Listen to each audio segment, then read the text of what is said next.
Hello बच्चों, good morning. Welcome to my YouTube channel VK classes online study में मैं विजय त्रिपाठी आपका स्वागत करता हूं। इसके प्रीवियस लेक्चर्स में आपने क्लास 12th के मैथ के चैप्टर डिटरमिनेंट को पढ़ा। डिटरमिनेंट होता क्या है, उसका नोटेशन क्या होता है, उसको हम कैसे रिप्रेजेंट करते हैं, उसके एलिमेंट्स क्या होते हैं, उसका एक्सपेंशन कैसे करते हैं, ये सारी बातें हमने प्रीवियस लेक्चर्स में पढ़ी। आज हम लोग पढ़ेंगे कि जो डिटरमिनेंट होती है उसकी कुछ एलिमेंट्री प्रॉपर्टीज कौन कौन सी होती है।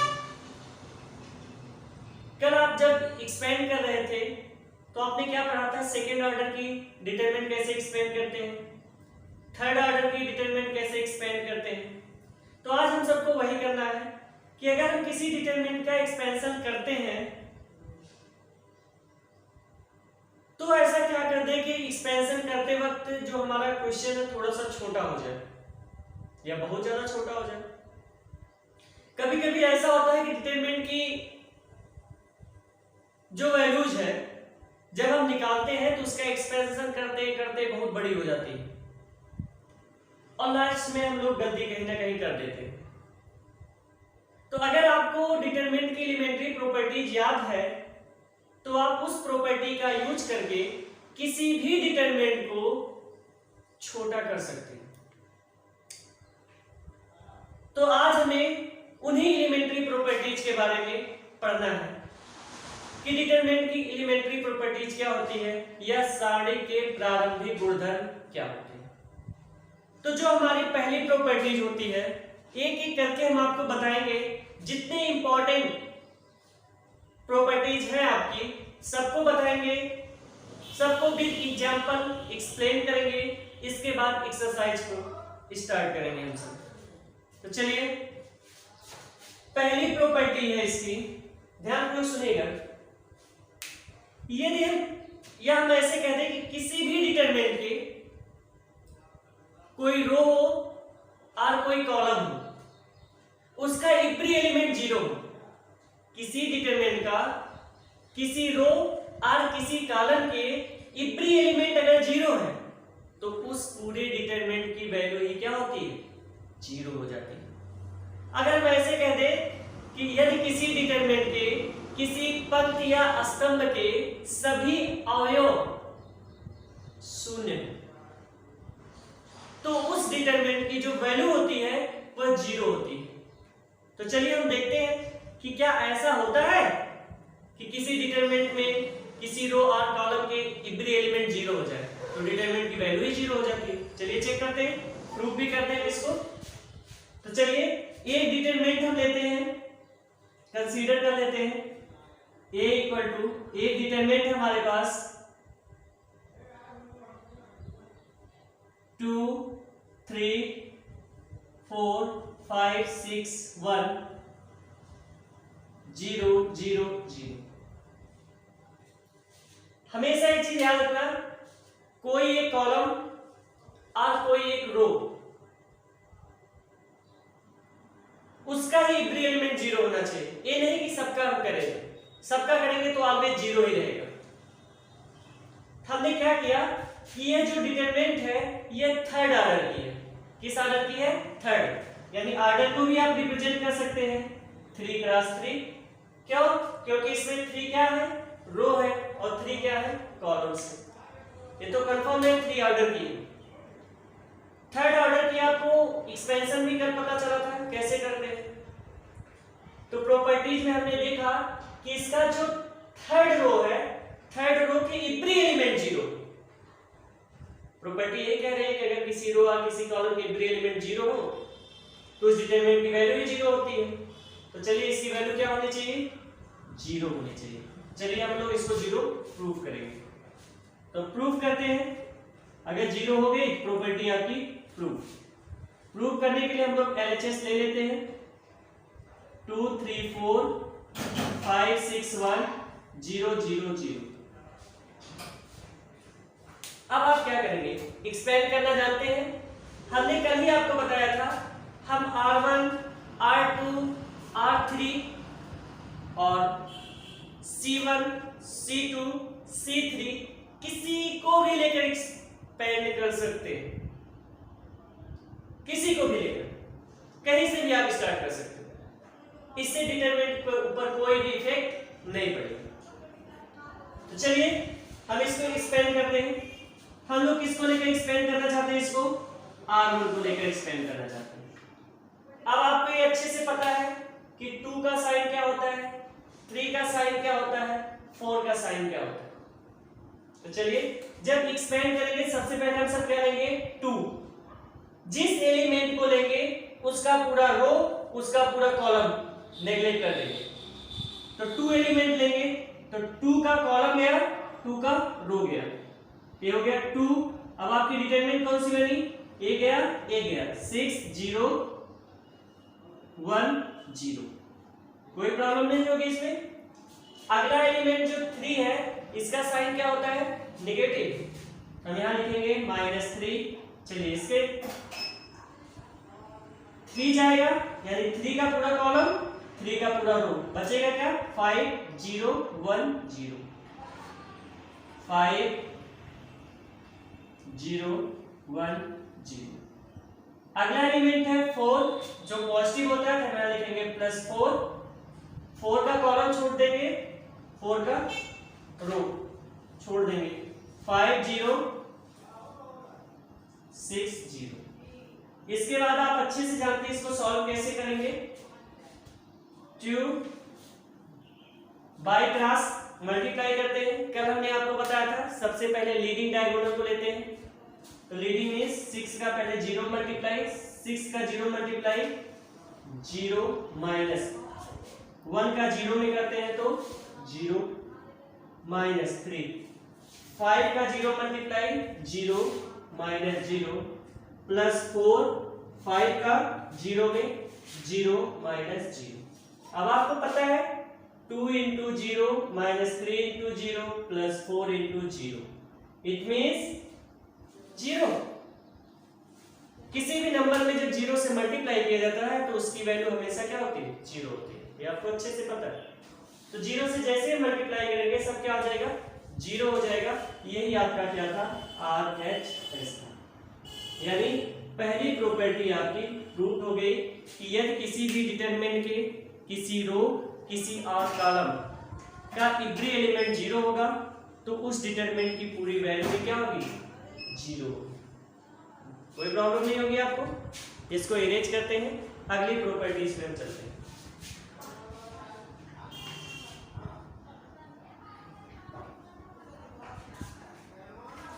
अच्छे से देखिएगा, अगर आपको प्रॉपर्टी याद रही तो आप डिटरमिनेंट को बहुत ही आसानी से सॉल्व कर लेंगे। अब हम लोग क्या करते हैं कि अगर हमारे पास कोई डिटरमिनेंट है, उसके हम रो को कॉलम में और कॉलम को रो में म्यूचुअली एक्सचेंज कर दें, यानी पारस्परिक परिवर्तन किया जाए कि रो का कॉलम में कर दिया जाए और कॉलम का रो में कर दिया जाए, तो उस डिटरमिनेंट की जो वैल्यू होती है उस पर कोई इफेक्ट नहीं पड़ता, या उस डिटरमिनेंट की जो वैल्यू होती है वह अनचेंज्ड रहती है, चेंज नहीं होती। अगर हम ऐसे कहना चाहें तो कह सकते हैं कि यदि किसी सारणी के पंक्तियों को स्तंभों में या स्तंभों को पंक्तियों में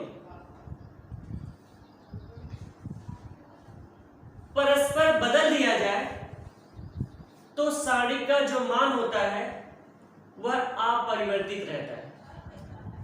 वो क्या रहता है? अपरिवर्तित रहता है। तो चलिए, हाँ एक चीज याद रखना कि आप इब्री कॉलम को रो में कन्वर्ट करेंगे और इब्री रो को कॉलम में कन्वर्ट करेंगे, इसलिए हमने यहां बोला म्यूचुअली एक्सचेंज। कॉलम को रो में ले जाना और रो को कॉलम में। तो चलिए देखते हैं सेकेंड प्रॉपर्टी का प्रूफ।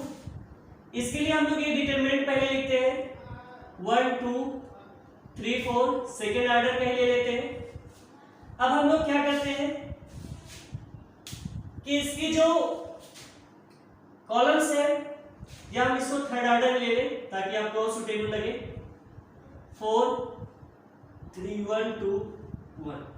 चलिए हमको करना क्या है, इसको रो को कॉलम में कन्वर्ट करना है और कॉलम को रो में कन्वर्ट करना है। इसका रो क्या है, हॉरिजॉन्टल है, ऐसे ऐसे ऐसे। कॉलम में अगर इसको आपको कन्वर्ट करना है, जैसे मार्कर दिख रहा है, आप इसको ऐसे कर दीजिए, फर्स्ट कॉलम में कन्वर्ट हो गया फर्स्ट रो। सेकंड रो है, फिर आप ऐसे करेंगे तो इस सेकंड कॉलम में कन्वर्ट हो जाएगा। थर्ड रो है, फिर आप ऐसे करेंगे वो थर्ड कॉलम में कन्वर्ट हो जाएगा। इट मींस ये हो जाएगा 1 2 1 3 4 2 4 3 1। हमने क्या किया कि डिटरमिनेंट के जो रो थी उसको किस में कन्वर्ट कर दिया, कॉलम में कर दिया। इट मींस इसकी वैल्यू चेंज नहीं होनी चाहिए, इसलिए हमने क्या लगाया यहाँ पे, इक्वल लगाया। अब हम क्या करेंगे, एक बार इसकी लेफ्ट हैंड साइड को सॉल्व करेंगे तो वैल्यू फाइंड करेंगे, और राइट हैंड साइड सॉल्व करेंगे तो वैल्यू फाइंड आउट करेंगे। अगर दोनों भी वैल्यू आपकी इक्वल हो गई, दोनों वैल्यू इक्वल हो गई, इट मींस आपकी प्रॉपर्टी प्रूव हो गई। चलिए हम लोग प्रूफ पे चलते हैं, इसका प्रूफ करेंगे। एलएचएस ले रहे हैं हम, एलएचएस हमारे पास 1 3 4 2 4 3 1 2 1। सॉल्व जैसे करते हैं आप वैसे ही करिए बिल्कुल। तो पहले हम देंगे 1, ये जाएगा, ये छूटेगा आपका 4 3 2 1, माइनस एक साइन क्या होगा 2 है, इसका कॉलम गया, इसका रो गया, 3 4 2 1 प्लस 1 3 4 4 3।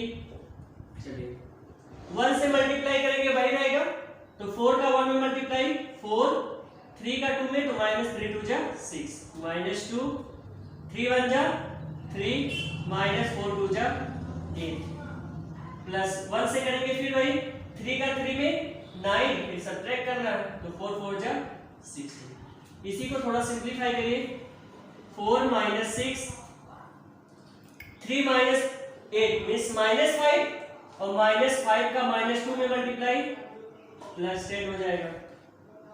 16 में से 9 सब्ट्रैक्ट कर दो तो माइनस 7 हो जाएगा।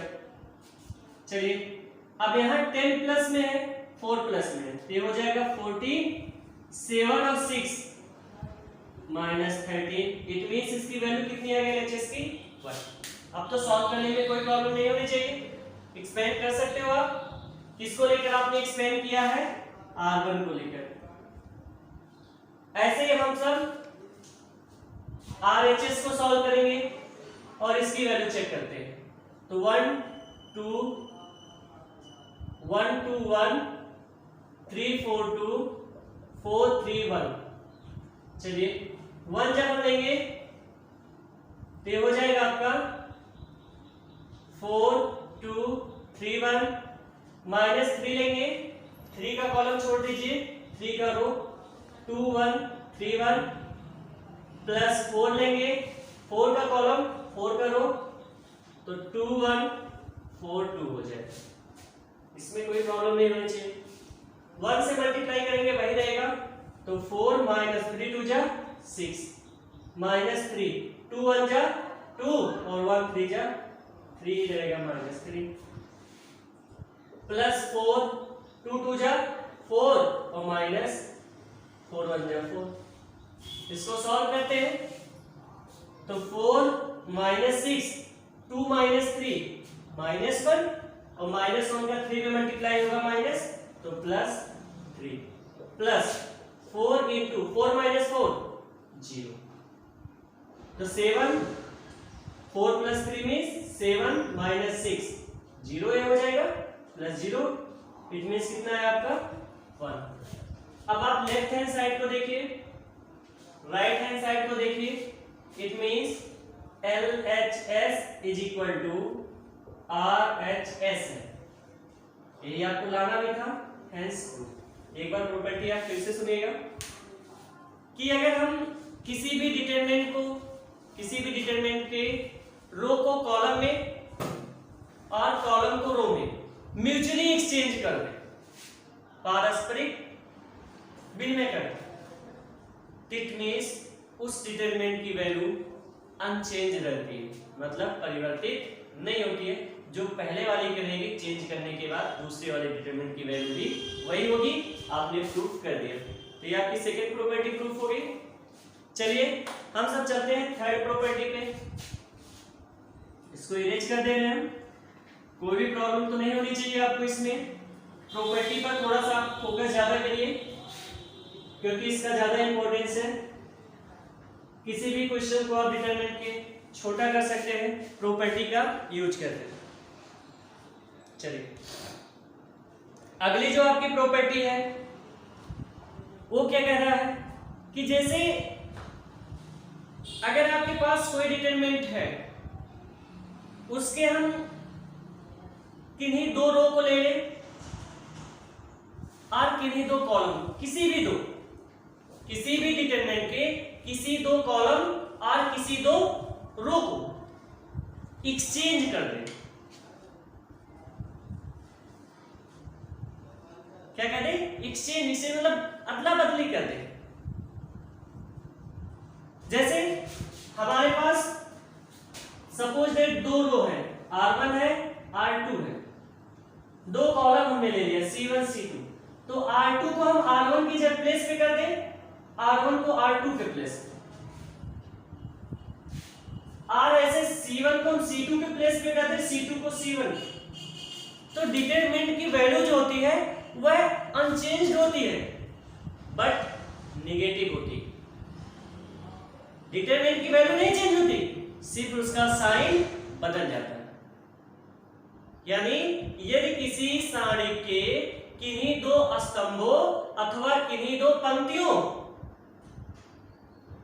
का परस्पर विनिमय कर दिया जाए तो उस सारणी का मान नहीं बदलता, केवल उसका चिन्ह बदल जाता है। अब आपके लिए कंडीशन है कि आप कोई दो रो और कोई दो कॉलम यूज कर सकते हो। तो चलिए हम लोग चेक करते हैं क्या ऐसा होता है। अगर होता है तो प्रूव करना ही है आपको। तो ये आपकी है थर्ड प्रॉपर्टी। थर्ड प्रॉपर्टी को हम लोगों ने ले लिया 1 2 3 1 1 2 2 1 1। चलिए यह हम यहाँ पे 2 3 1 बोलते हैं। चलिए चेक करते हैं कैसा होता है। हमने क्या किया, हमारे पास यहाँ पे कितने रो है, ये R1 है, ये R2 है, ये R3 है। हम रो को कन्वर्ट कर रहे हैं, आप कॉलम को कन्वर्ट करके सॉल्व करिएगा, चेक करिएगा क्या आपने सही लगा। तो चलिए हम क्या करेंगे, R1 को R2 के प्लेस पे करेंगे, R2 को R1 के प्लेस पे। इट मींस आप ऐसे रो है इसको उठा के यहाँ पे कर दीजिए और इसको R1 को उठा के यहाँ पे, दोनों को प्लेस चेंज करिए दोनों का। तो ये आपका हो जाएगा 2 1 3 1 1 2 3 2 1। हमने क्या पढ़ा प्रॉपर्टी से कि इसके डिटरमिनेंट की वैल्यू नहीं चेंज होती, खाली उसका साइन बदल जाता है। उसका साइन क्या हो जाता है, बदल जाता है।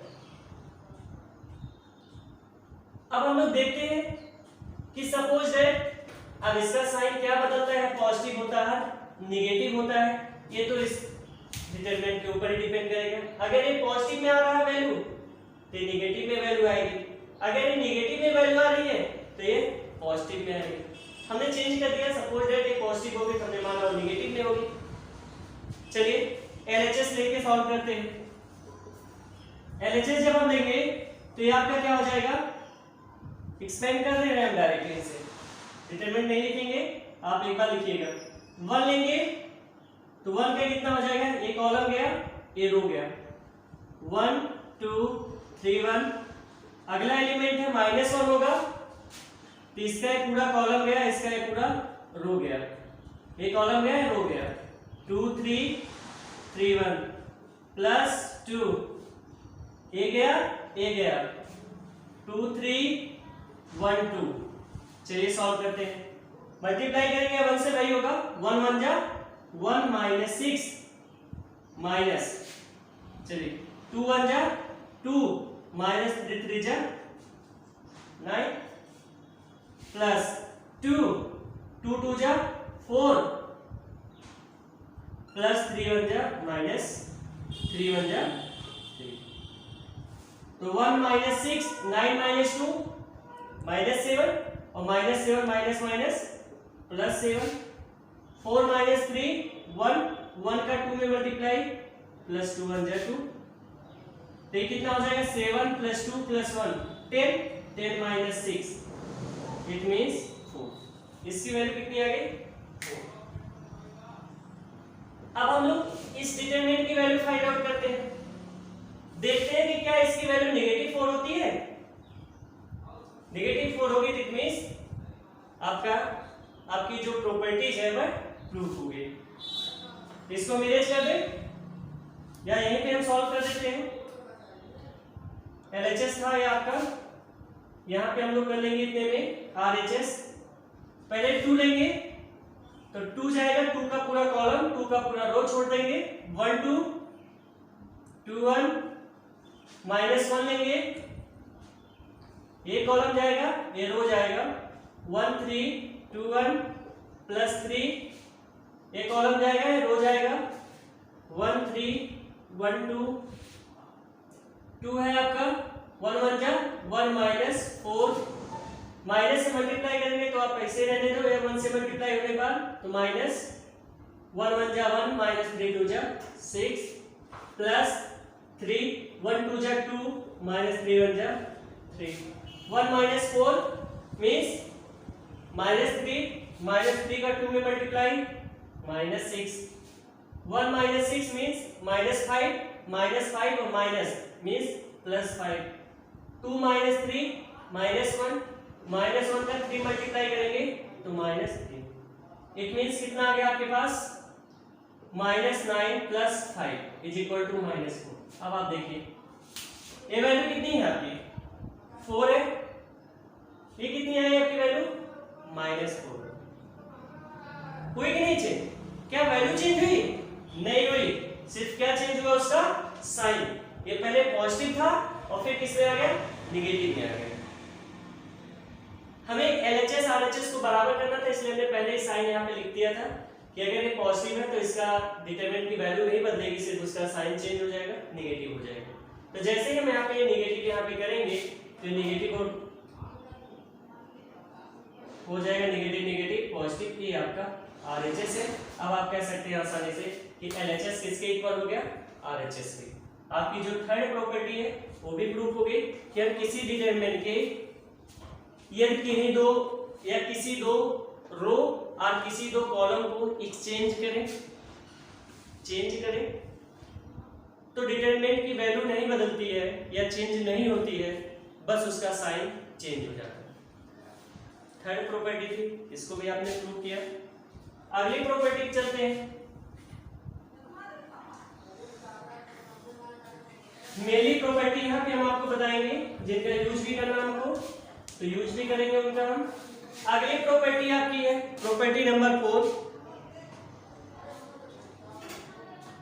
प्रॉपर्टी 4 कहती है कि यदि किसी डिटरमिनेंट के कोई दो रो और कोई दो कॉलम आइडेंटिकल हो जाए, किसी डिटरमिनेंट की कोई दो कॉलम और कोई दो रो आइडेंटिकल हो जाए तो उस डिटरमिनेंट की पूरी वैल्यू ही 0 हो जाती है। अगर हम कहना चाहें तो ऐसे कह सकते हैं कि यदि किसी सारणी की किन्हीं दो पंक्तियां या कोई दो पंक्ति अथवा कोई दो स्तंभ, यदि किसी सारणी का या के कोई दो पंक्ति अथवा कोई दो स्तंभ सर्व समान हो जाए, मतलब आपस में बराबर हो जाए, तो उस पूरे डिटरमिनेंट की वैल्यू 0 होती है। कोई दो होने चाहिए, चाहे जो भी हो जाए, चाहे दो रो आपस में समान हो जाए और चाहे दो कॉलम। चलिए इसका भी हम लोग प्रूफ करते हैं प्रॉपर्टी 4 का।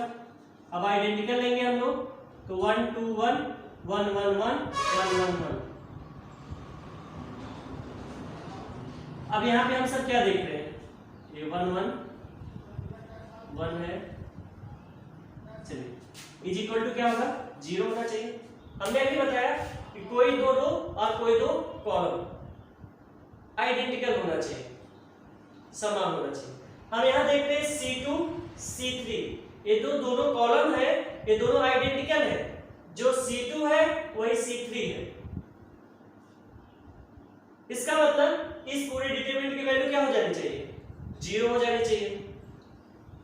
हमने क्या कर दिया, इसकी वैल्यू 0 कर दिया। अब आप LHS लेकर सॉल्व करिए, अगर 0 आ गया तो प्रॉपर्टी आपकी प्रूफ हो गई। चलिए प्रूफ करते हैं हम लोग।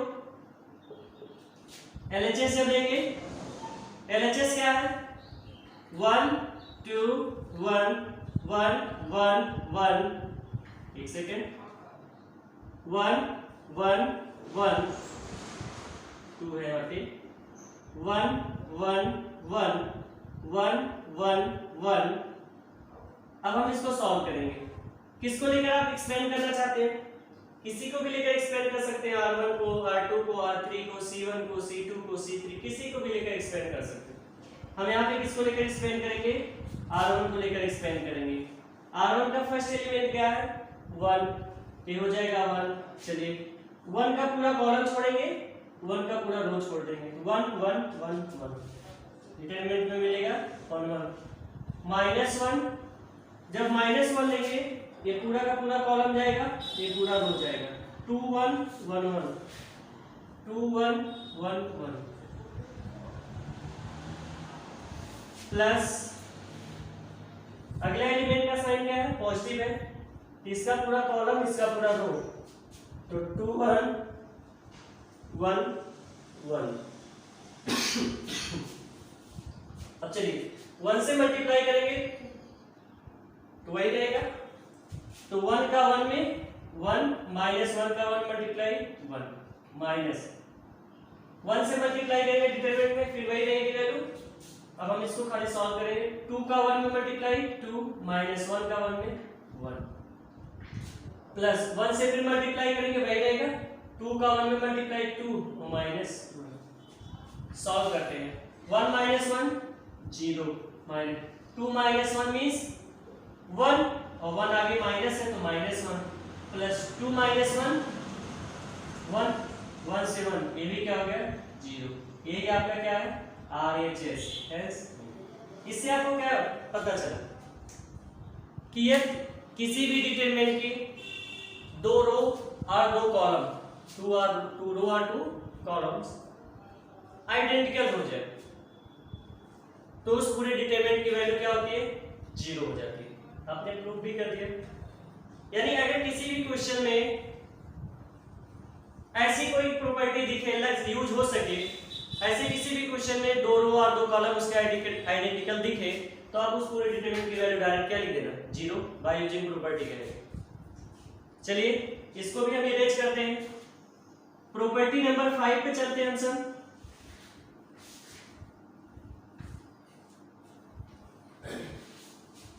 प्रॉपर्टी देखिए बहुत ही ज्यादा इंपॉर्टेंट है और आपको इसे अच्छे से पढ़ना है। एक एक करके हम प्रूव कर रहे हैं, आपको कोई भी प्रॉब्लम नहीं होगी।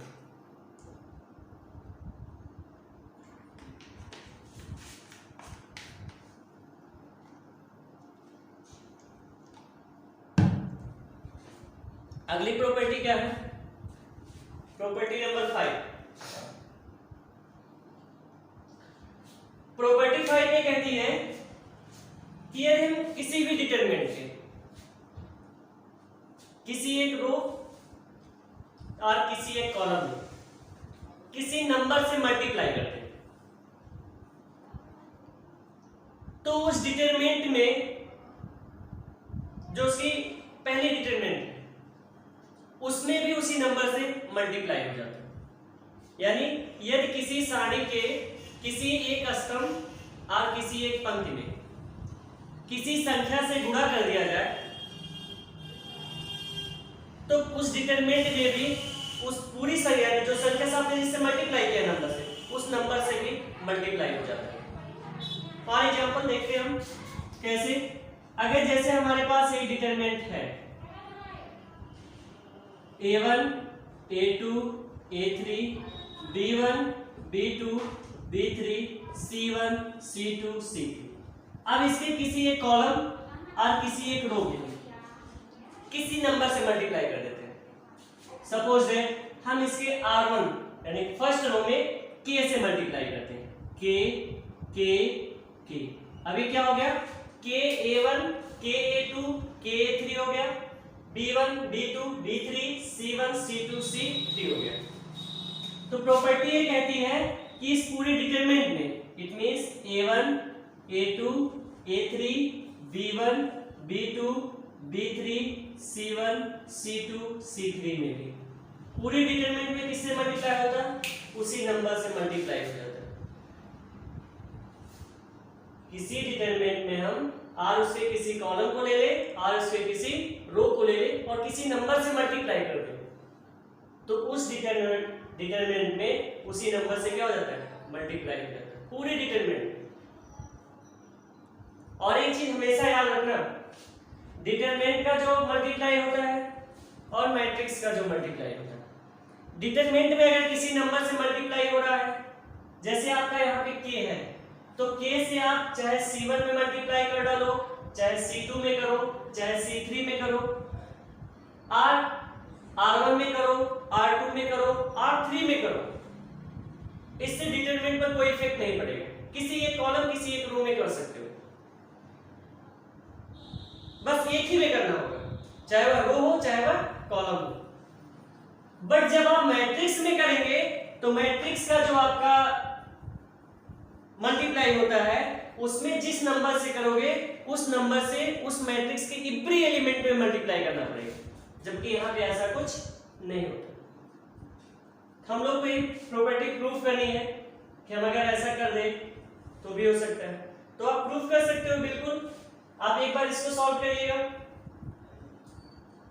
अगर आप डिजिट के तौर पर लेना चाहते हो तो हम दूसरा भी एग्जांपल्स आपको देते हैं। जैसे आपका आ जाए 2 4 6 1 2 3 4 1 2। चलिए अब इसमें हम देखते हैं किससे मल्टीप्लाई हुआ है, 2 से, तो ये हो जाएगा आपका, एक काम हम लोग और कर सकते हैं, इसको हम 6 कर ले, कोई प्रॉब्लम ना हो आपको। 1 2 3 6 2 3 4 1 2।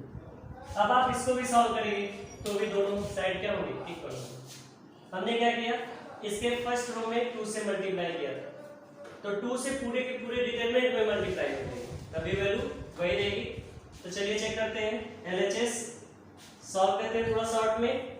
2 यहाँ से लेंगे, हम सब 2 लेंगे, पूरा का पूरा कॉलम पूरा का पूरा रो चला जाएगा, 2 का 2 में मल्टीप्लाई 4 -1 का 3 में 3 हो जाएगा, माइनस अगला एलिमेंट 4 होगा, पूरा कॉलम जाएगा पूरा रो जाएगा, 6 का 2 में मल्टीप्लाई 12 माइनस 4 का 3 में 12 हो जाएगा, प्लस 6 पूरा कॉलम पूरा रो छोड़ देंगे, 6 1 जा 6 माइनस 4 2 जा 8, 4 माइनस 3 1 1 का 2 में मल्टीप्लाई 2 माइनस 12 माइनस 12 0 0 4 से मल्टीप्लाई 0, 6 माइनस 8 माइनस 2 का 6 में multiply -12 plus 2 it means -10। LHS की वैल्यू क्या आ गई, -10। अब हम सब RHS की वैल्यू फाइंड आउट कर लेते हैं। RHS की वैल्यू देखते हैं, क्या यही आती है। RHS पहले से 2 है, 2 को आप ऐसे कर दीजिए सबसे बाहर, पहले 1 लेंगे तो 1 कॉलम गया रो गया, 2 का 2 में 4 4 माइनस 3 माइनस 2 ये गया 6 2 जा 12 माइनस 12 प्लस 3 का कॉलम छोड़ देंगे 3 का रो छोड़ देंगे, 6 1 जा 6 माइनस 8।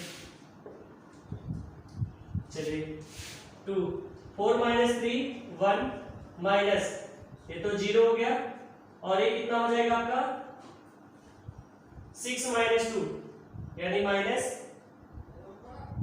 6 माइनस 8 माइनस 2 का 3 मल्टीप्लाई -6 हो जाएगा।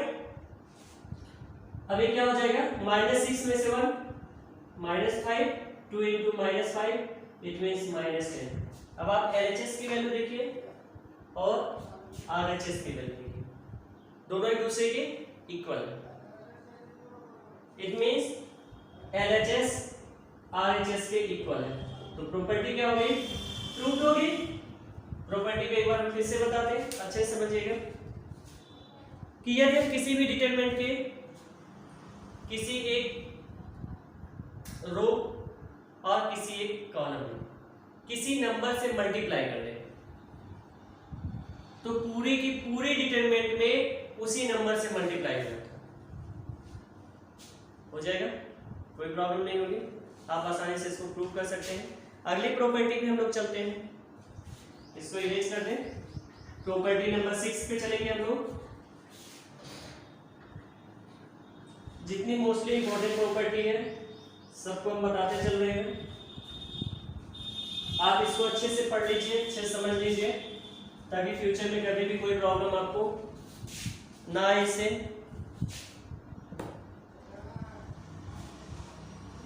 अब इसका क्या है मतलब,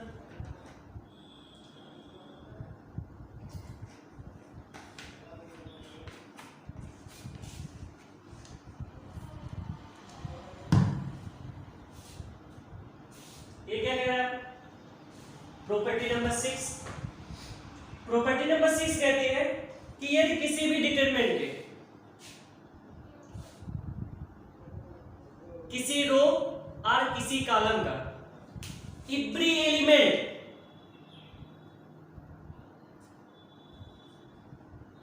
टू और मोर देन 2 टर्म्स का सम हो,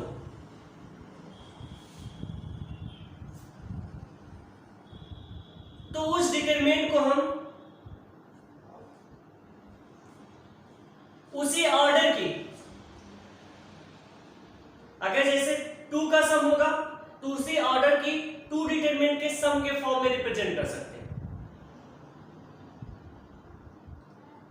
यदि किसी भी डिटरमिनेंट की किसी पंक्ति और किसी स्तंभ का प्रत्येक अवयव एवरी एलिमेंट 2 या 2 से अधिक टर्म का सम हो, तो उस डिटरमिनेंट को हम उसी ऑर्डर के, अगर 2 है तो 2 डिटरमिनेंट के सम में 2 डिटरमिनेंट मींस 2 सारणी के योग के रूप में रिप्रेजेंट कर सकते हैं। फॉर एग्जांपल देखते हैं हम, जैसे हमारे पास एक है डिटरमिनेंट 1 2 3 4 5 1 3 2 6 एक डिटरमिनेंट। अब हम इसके किसी भी एक कॉलम, किसी भी एक रो को 2 और 2 टर्म का सम बना देते हैं, मतलब 2 या 2 से अधिक पद इसमें जोड़ देते हैं।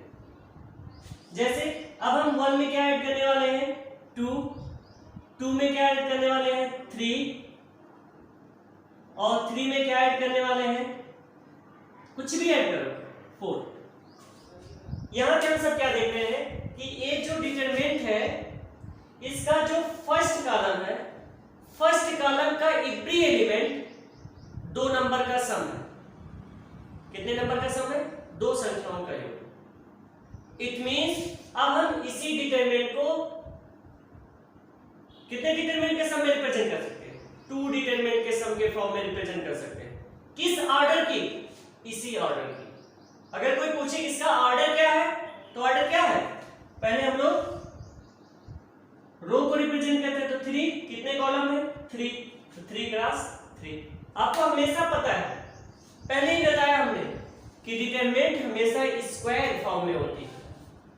स्क्वायर फॉर्म का मतलब जितना उसमें रो होंगी उतने ही उसमें कॉलम्स होंगे, यानी number of row is equal to number of columns. तो आप इसे आसानी से कर सकते हैं। तो चलिए हम रिप्रेजेंट करते हैं और फिर इसको सॉल्व करेंगे हम सब। ये हो जाएगा, कैसे रिप्रेजेंट करेंगे अब आप देखिएगा। सबसे पहले ए वाला कॉलम लेंगे, इस कॉलम के कौन कौन से एलिमेंट है 1 2 3, तो आप इसको ऐसे लिखेंगे 1 2 3। इसके बाद सेकंड कॉलम, इसको नहीं लिखेंगे, याद रखना जो सम है इसको अभी नेगलेक्ट कर देंगे। तो 4 1 2 5 3 6, 4 1 2 5 3 6 एक डिटरमिनेंट बन चुकी। प्लस अब ऐसे अब की बार एक कॉलम तो आपने पहले ले लिया, अब की इस कॉलम को लेंगे 2 3 4 4 1 2, फिर सेकेंड कॉलम, इसके बाद 5 3 6। देखो क्या देखा आपने कि इसका फर्स्ट कॉलम 2 नंबर्स का सम था, इस डिटरमिनेंट को हमने 2 डिटरमिनेंट में डिवाइड कर दिया और डिवाइड करने के बाद उनका सम कर दिया, और जो सम की वैल्यू होगी यही डिटरमिनेंट के इस डिटरमिनेंट के इक्वल हो जाएगी। चलेंगे अब इस डिटरमिनेंट को एक बार सॉल्व करेंगे, एक बार इसको सॉल्व करेंगे और इसको सॉल्व करके ऐड करेंगे, फिर देखेंगे एलएचएस आरएचएस के इक्वल है, अगर है तो प्रॉपर्टी प्रूव। चलिए पहले एलएचएस लेंगे हम सर। एलएचएस में क्या है, 1 + 2 मींस 3 कह सकते हैं, 2 + 3 मींस 5 बोल सकते हैं, 3 + 4 मींस 7 बोल सकते हैं, 4 1 2 5 3 6। ऐसा लिखने में कोई प्रॉब्लम्स नहीं होनी चाहिए आपको, कोई भी प्रॉब्लम नहीं होगी।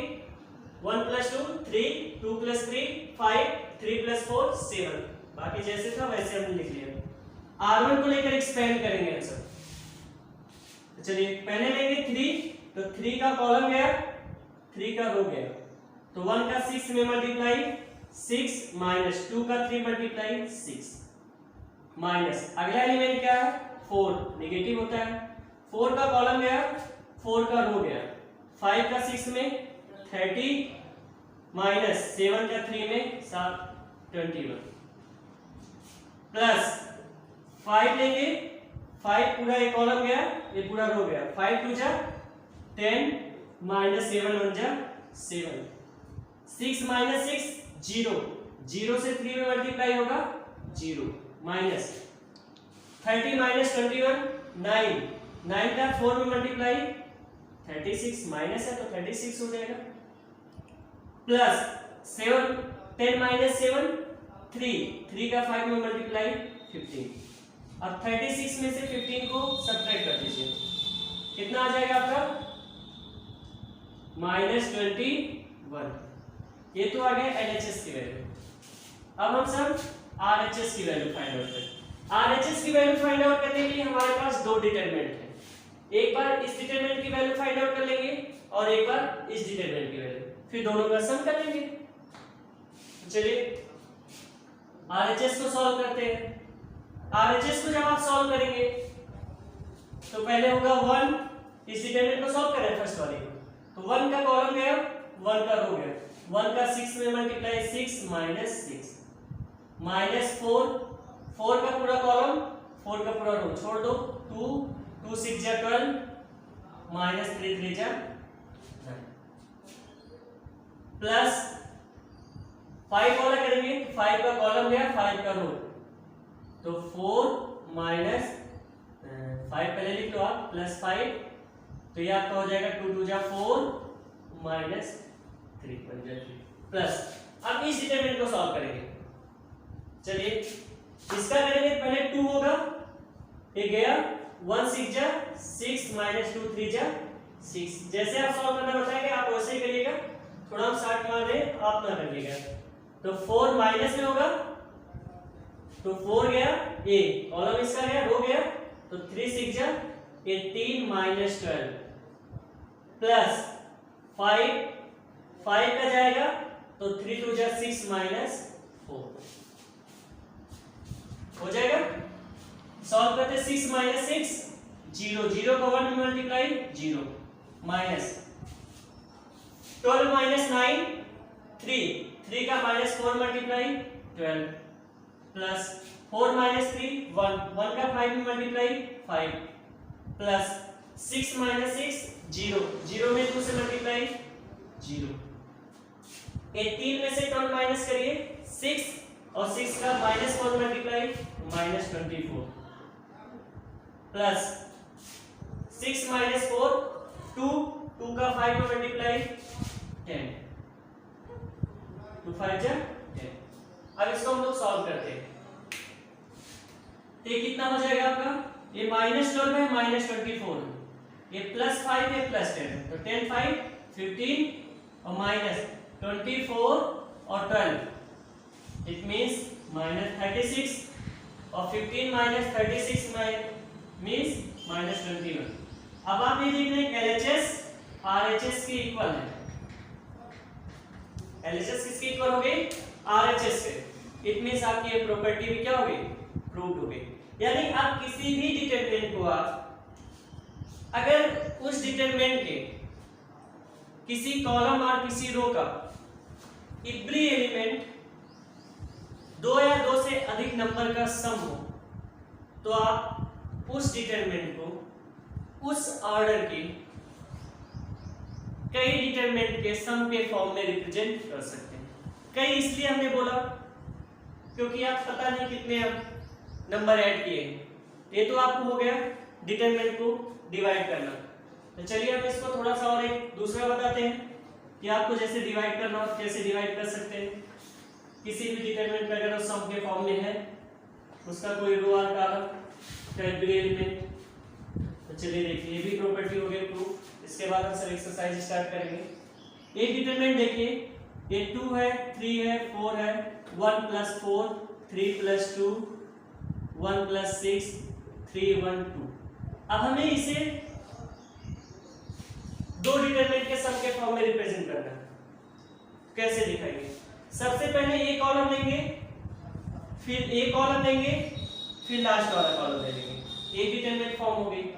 फिर दूसरे डिटरमिनेंट के लिए ए कॉलम लेंगे, आपकी ए कॉलम छोड़ देंगे, ए कॉलम ले लेंगे, फिर ए कॉलम ले लेंगे। तो चलिए ये हो जाएगा 2 3 4 1 3 1 3 1 2 प्लस।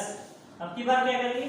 एक column A column A column, तो हो जाएगा 2 3 4 4 2 6 3 1 2। ये देखिए ऐसे हम आप कर सकते हो, इसे कोई भी प्रॉब्लम नहीं होगी। ऐसे हो सकता है आपका इवरी नंबर, आपका जो इवरी एलिमेंट इसका सम हो जाए, ऐसे कुछ हो जाए 1 + 2 2 + 3 3 + 4 1 + 3 3 + 2 1 + 5 1 + 6 3 + 8 4 + 3। अब ऐसे अगर हो जाए तो आप क्या करेंगे? अब तो आपने ये देखा कि इसका एवरी एलिमेंट 2 नंबर का सम है, चाहे वह रो का हो और कोई कॉलम का हो। अब हम लोग क्या करेंगे?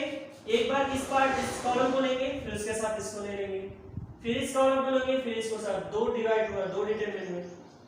जब इसको आपने डिवाइड कर लिया, फिर आप इसको एक इसमें से हटाना, फिर एक कॉलम ले लेना, फिर आप क्या करना है, तो डिवाइड हो चुका था पहले से ही, तो फिर इसको ले लेना और इसको ले लेना, फिर ले लेना, फिर इसको, फिर इसको, फिर ऐसे करते करते आप अलग अलग डिटरमिनेंट डिवाइड। देखिए एक बार पहले 1 लेंगे तो 1 2 3 1 + 3 3 + 2 1 + 5 1 + 6 3 + 8 4 + 3 प्लस। अब ऐसे अगला वाला लेंगे कॉलम, तो 2 3 4 1 + 3 3 + 2 1 + 5 1 + 6 3 + 8 4 + 3। इसमें कोई प्रॉब्लम नहीं होगी आपको। ये तो हो गया डिवाइड। अब हम क्या करेंगे? अब इसको डिवाइड करेंगे। फिर कैसे डिवाइड करेंगे? अब की बार ए कॉलम फिर इस पूरे को ले लेंगे, फिर ए कॉलम फिर ए कॉलम फिर इस पूरे को, फिर यही वाला लास्ट वाला बचेगा, फिर इसको भी ऐसे हम डिवाइड कर देंगे। तो आप आसानी से इसको डिवाइड करते हुए चेंज कर सकते हो। कोई प्रॉब्लम्स होती है फिर एक स्टेप हम और चलते हैं। तो 1 2 3 अगला कॉलम होगा 1 3 1, फिर अगला 1 + 6 3 + 8 4 + 3। ये हो गया प्लस ऐसे 1 2 3, आपकी बात 3 2 5, फिर 1 + 6 3 + 8 4 + 3। ये तो आपने इसको डिवाइड कर लिया। अब आप देखेंगे अगले वाले जब डिवाइड करेंगे फिर एक फर्स्ट की तरह आपका होगा चेंज, जैसे आपने पहले इसको सेट किया था। देखो चेंज होता चला जाएगा। अब इसको फिर 2 में चेंज करेंगे, फिर इसको 2 डिटरमिनेंट के फॉर्म में। ऐसे आप इसको करेंगे तो प्लस 2 3 4 1 3 1 1 + 6 3 + 8 4 + 3। फिर इसको लेंगे, फिर इस कॉलम को, फिर इसको पूरे को, तो प्लस 2 3 4 3 2 5, 1 + 6, 3 + 8, 4 + 3। अब आप आसानी से इसको डिवाइड कर सकते हैं, यानी 2 डिटरमिनेंट यहाँ से फॉर्म हो जाएगी, 2 डिटरमिनेंट यहाँ से फॉर्म हो जाएगी, 2 यहाँ से हो जाएगी और 2 यहाँ से हो जाएंगे। इट मीन्स 2 2 2 जा 4, 4 + 4 इट मीन्स 8। यानी अगर हम इस डिटरमिनेंट को डिवाइड करते हैं तो इसी ऑर्डर की 8 डिटरमिनेंट इससे फॉर्म होती है। कितने डिटरमिनेंट? 8 डिटरमिनेंट। और सब डिटरमिनेंट जब फॉर्म हो जाए तो सबका सम फाइंड आउट कर लेना, फिर एक बार इसका सम, सब एक दूसरे के क्या होंगे?